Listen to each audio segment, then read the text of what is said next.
Hello, good morning. So, nandito ulit tayo sa paborito nating take-off point. So, as promised, sunod na video ko, sunod na vlog ko is magbabiyahe na tayo. Ang initial na plan talaga ng biyahe ko is going to Banawe sana.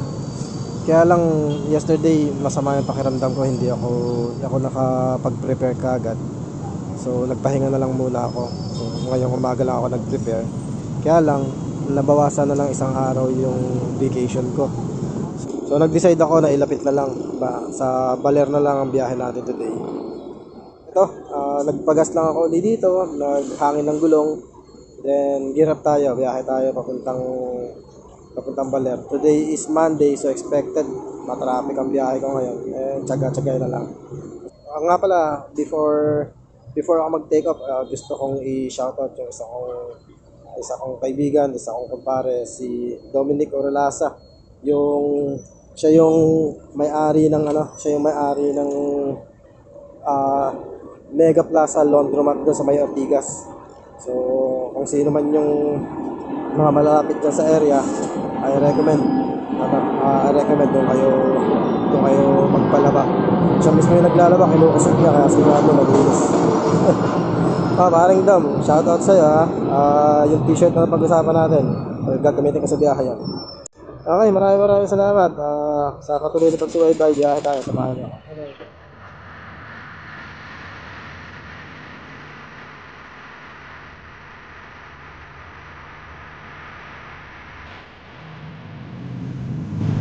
Hello, time check. So, 9:30 na ngayon. Nandito pala ako sa area ng Balagtas, Bulacan. So, as expected, mabagal nga yung pacing ko kasi nga tinamaan na ako ng rush hour traffic. Grabe din nga yung traffic na nadaanan, yung digmaan sa EDSA, pati yung off-road challenge dito sa area ng Bulacan. Yun nga, napasabay pa ng rush hour. Pero sa pagdating ng Bukawi, medyo lumuwag na lang konti. Kaya nag-decide na muna ako mag-breakfast dito sa area ng Balagtas.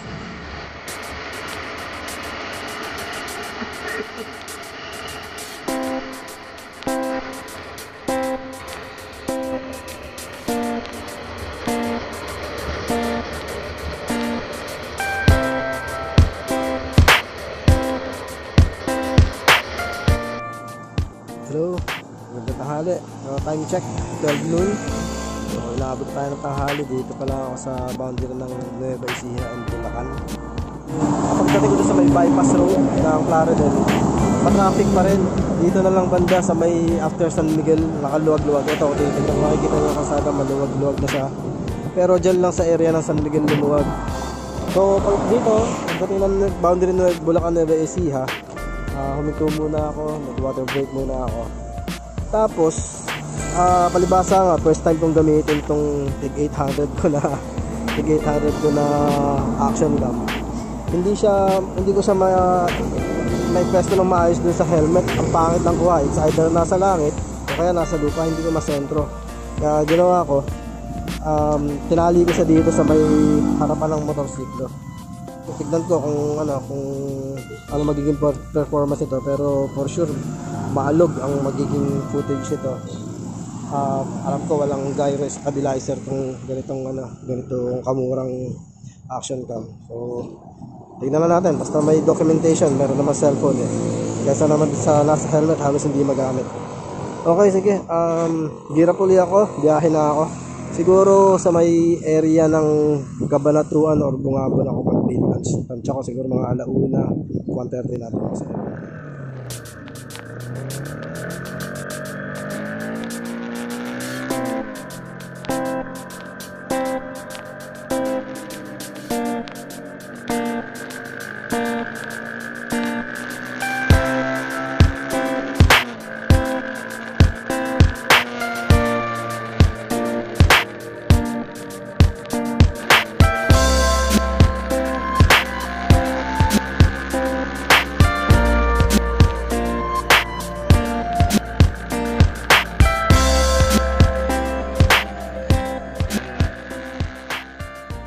Hello, gandang hapon. Time check, 1 PM. Nandito na ako sa Palayan City.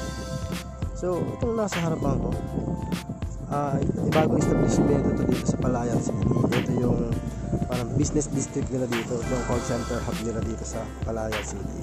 Nung una akong napasyal dito, around year 2006, ang pagkakaalam ko ang Palayan City is panahon pa ni Marcos, na-declare na Palayan City na to. Ito yata yung capital ng Nueva Ecija. Tutuwa naman ako, ang ganda ng progress ng Palayan City. Sige, dahil ulit ako, sabay.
Ahon ko ng pagkalampas ng Bungabon, paahon dito papunta San Luis.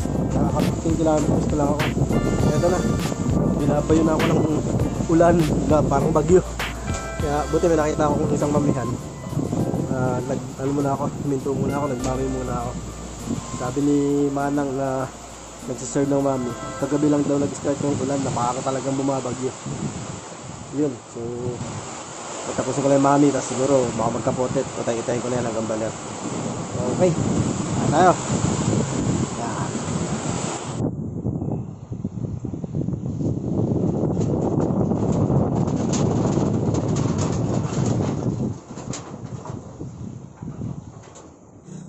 So ayun nga, natapos na akong magmami, nakapagkape na rin ako. Hindi pa rin humihinto ng tuluyan yung ulan, pabugso-bugso. Ganyan, yan yung pinakahinto niya, ambon. Tapos nagpupusta, parang bumabagyo.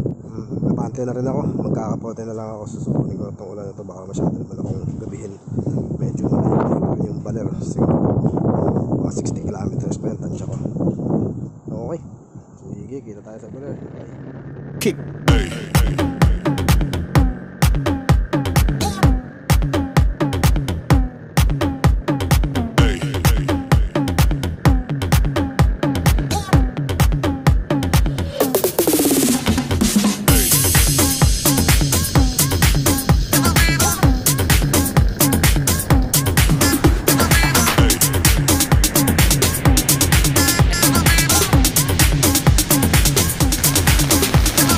Everybody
may ilog ng Maria Aurora. Ito bago na yung tulay. Yung luma na yun, palagay ko yun yung dati.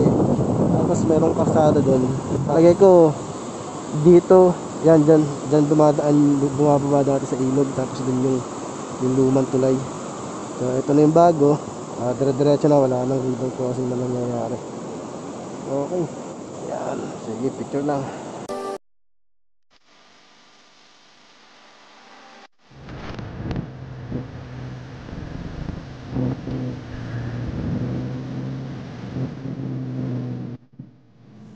Okay, time check, 4:30. Nandito na ako sa Baler, sa arko ng Baler.